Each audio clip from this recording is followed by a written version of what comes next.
Tiens, j'ai quelque chose pour toi. Bonjour à toutes et à tous les amis et bienvenue dans cette nouvelle vidéo.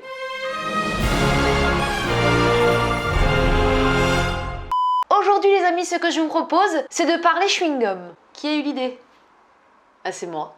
Si on traduit littéralement de l'anglais au français, ça donne gomme à mâcher. Nous, les Français, nous sommes deuxième consommateurs de chewing-gum dans le monde. Qui sont les premiers? Hein, comme d'habitude? Qui?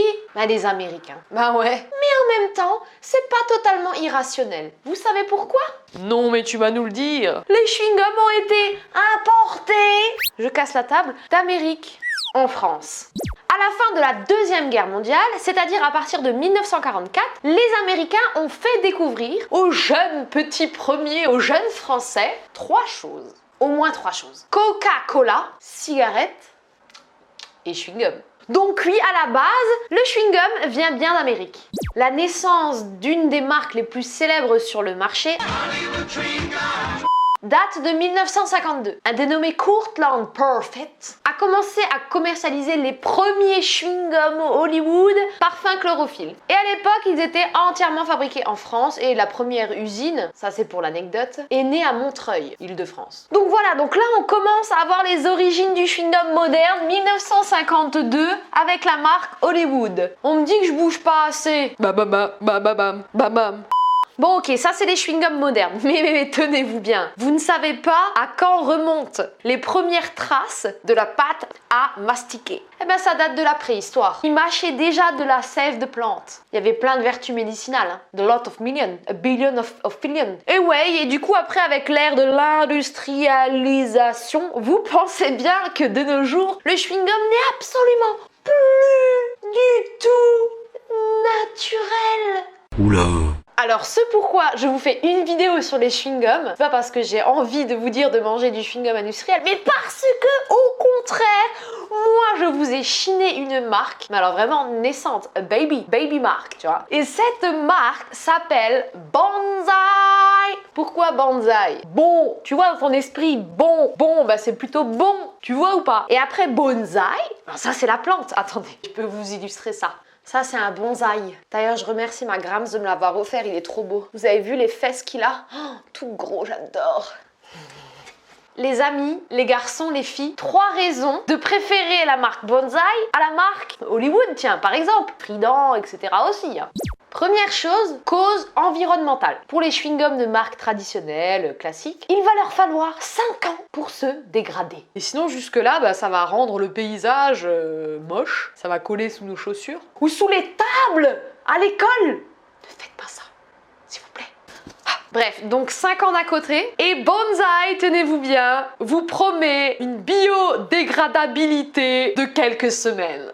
Voilà, c'est tout. Deuxième raison, la base du sweet gum. Dans les chewing-gums actuels, c'est fait à base d'un dérivé de pétrole. Bonzai vous propose de revenir à l'origine de ce que c'était un chewing-gum et de partir sur une plante qui s'appelle le sapotillier. Donc là, c'est naturel. Troisième raison, eh bien pour la santé. Alors que le chewing-gum traditionnel va être composé d'aspartame, d'additifs pour modifier la texture, le goût et la conservation. Pendant ce temps-là, la marque Bonzai vous propose des produits sans aspartame, sans nanoparticules et avec des arômes naturels. Maintenant, vous savez tout. Maintenant que vous allez rester jusque-là, on va passer à la dégustation. Hop là! Unboxing! Oula! J'ai l'impression que c'est des chewing-gums. 1 pear, 2 pear, 3 pear. Ok, ben vous savez quoi les amis, on va goûter, tu sais. Je commence par lequel? Devant vos yeux ébahis. Celui-là. Oh, citron. Hop là dit. Ah, commande babe. C'est quand même particulier quand même faire une dégustation de chewing-gum, c'est excitant. Première chose que tu sens, c'est le sapotillier. Puis t'as le citron qui vient derrière là, dans la mâchoire là, le goût il arrive ici comme ça. Petite acidité sur en fin de bouche. Denis, tu as dégusté un chewing-gum? Laisse, je suis experte. Peut-on faire une bulle? C'est ça qui est important. Attendez. Je dirais que cette bulle était tout à fait correcte. Menthe et chlorophylle pour avoir une haleine fraîche. Allez, regardez ça. Je vais mon chewing-gum avec élégance. Allez!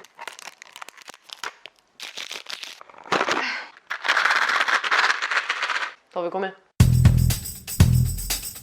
Tu as une espèce de vague de fraîcheur. Ça, j'aime. Moi, j'aime quand le chewing-gum, il te décape, quoi, à un moment donné. Wesh alors. Moi écoutez, si c'est naturel et biodégradable, moi je signe pour mâcher très longtemps ces chewing-gums, une fois par jour, comme l'ensemble de tous les Français. Parce que le Français moyen, il mange un chewing-gum par jour. Donc si t'es pas un Français moyen, eh ben c'est pas grave non plus. On y va, la suite. C'est bon. Attends encore un peu. J'ai même pas fait l'essai de la bulle. Hein. Une bulle s'il vous plaît. Vous avez vu, j'ai fait 2 petites bulles comme ça. C'était trop mignon. On y va. Mais sérieusement, c'est qui celle-là, quoi? Next. Brexit. Frexit. Excusez-moi, j'allais oublier la CMR.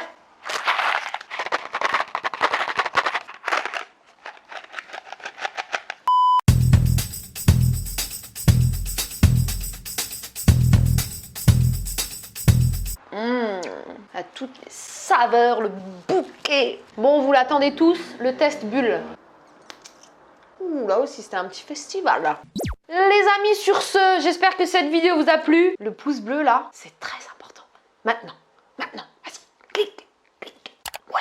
Abonne-toi, regarde pas mes vidéos et t'es pas abonné. Me fais pas ça, s'il te plaît. Et venez sur Instagram, Banzai vous propose de gagner 3 paquets, comme moi j'ai eu là, pour 5 personnes. Bye bye, je lance le jingle.